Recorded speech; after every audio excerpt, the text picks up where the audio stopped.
जय भीम नमो बुद्धाय साथियों। दोस्तों, आप लोग तो जानते ही होंगे कि चमार जाति पर कितना अत्याचार हुआ था और कितना ही जुल्म हुआ था।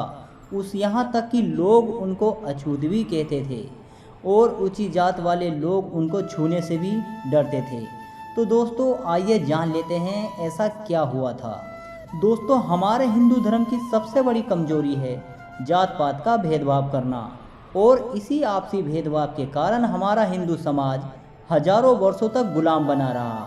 हमारे देश पर मुगलों ने हमला किया, तब हम मिलकर साथ लड़ने की बजाय हम लोग आपस में बट गए थे और यह खुलासा किया गया था कि जो भी लोग क्षत्रिय हैं वह लड़ेंगे और जो नीची जाति का अछूत है वह बैठकर तमाशा देखेंगे। और जिन्हें हम चमार कहकर, अछूत कहकर, और यहाँ तक कि हमारे बड़े पूर्वज उन्हें छूने से भी कतराते रहे, लेकिन असल में वो लोग चमार जाति के, चंवर वंश के क्षत्रिय हैं। इस बात का खुलासा डॉक्टर विजय सोनकर की एक किताब हिंदू हमारी जाति में किया गया है। जब हमारे भारत देश पर तुर्कियों का शासन हुआ करता था, उस समय में चमार कहकर पुकारे जाने वाली इस जाति का वंश का भी भारत के पश्चिम भाग पर शासन था और इस वंश के राजा चंवर सेन थे।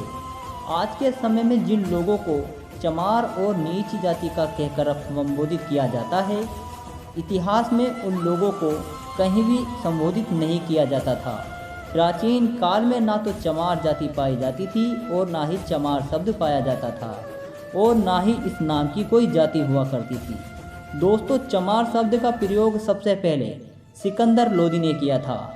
जब मुस्लिम लोग हिंदुओं पर दबदबा डाल रहे और हिंदुओं पर अत्याचार कर रहे थे, तब चमार कहे जाने वाली इसी जाति ने उन लोगों के सबसे पहले मुस्लिम लोगों को करारा जवाब दिया था और मुस्लिम लोगों के खिलाफ आवाज़ उठाई थी। चमार लोगों की दबाने के लिए सिकंदर लोदी ने बलपूर्वक उन्हें चर्म के काम में डाल दिया और उन लोगों को अपमानित करने के लिए उनसे चमड़ा पिटवाने और चमड़ा खिंचवाने का काम किया जाने लगा और उनको चमार शब्द का प्रयोग के नाम से संबोधित करने जाने लगा। इस जाति के गुरु संत शिरोमणि गुरु रविदास, जिन्हें रविदास भी कहा जाता है, उन्होंने सारी दुनिया के सामने मुल्ला सदना फकीर को लड़ाई में हरा दिया था।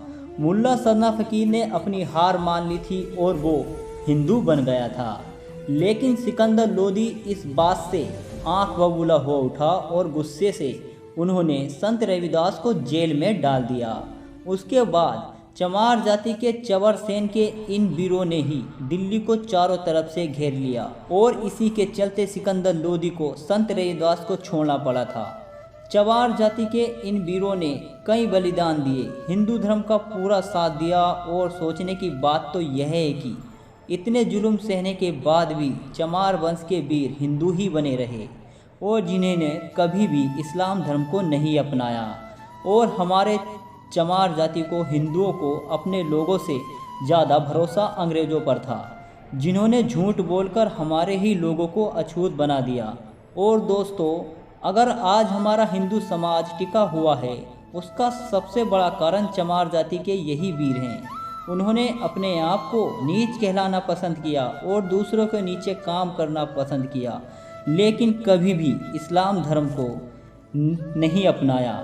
यह सब जानने के बाद आप समझ गए होंगे कि चमार नीच जाति नहीं है, अछूत नहीं है। तो दोस्तों, वीडियो आपको कैसी लगी? लाइक करें, शेयर करें एवं कमेंट जरूर करें। जय भीम, जय भारत।